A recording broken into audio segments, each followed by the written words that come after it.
네, 박영수 특별검사가 자칭 수산업자 김모 씨로부터 고가의 수입차를 받았다는 의혹이 불거진 지 사흘 만에 사표를 제출했습니다.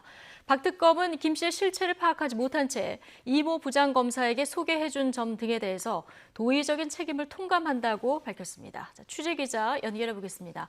손효정 기자. 네, 서울중앙지방검찰청입니다. 예. 자, 박영수 특검, 지금 국정농단 재판이 아직 진행 중이라 지금 4년 넘게 특별검사직을 유지하고 있었는데 오늘 사의를 표명했다고요?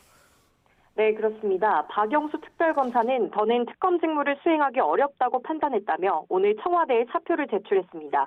국정농단 의혹 사건 수사 특별검사에 임명된 지 4년 7개월 만인데요. 박 특검은 기자들에게 입장문을 내고 국민 눈높이에 맞지 않은 처신으로 논란을 일으킨 점에 대해 사과를 드린다며 논란이 된 수산업자 김모 씨의 실체를 파악하지 못한 채 이모 부장검사에게 소개해준 부분 등에 대해 도의적 책임을 통감하고 있다고 밝혔습니다.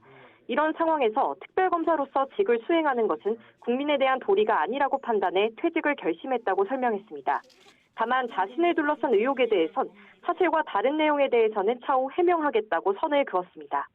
박 특검은 사표를 제출하면서 양재식 이용복 특별검사부 2명도 함께 사의를 표명했습니다.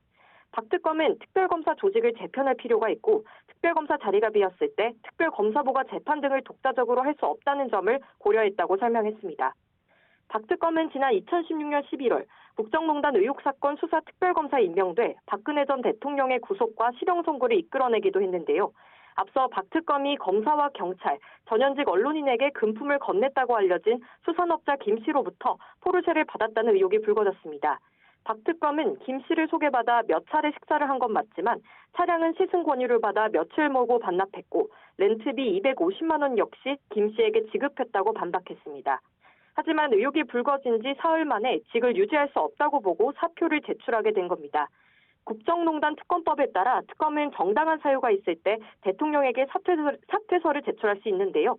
현재 박 특검팀에는 김기춘 전 청와대 비서실장과 조윤선 전 문화체육관광부 장관 등의 블랙리스트 파기환송심과 문영표 전 보건복지부 장관 등의 삼성물산 합병 개입 상고심 사건이 남아 있습니다. 지금까지 서울중앙지검에서 전해드렸습니다.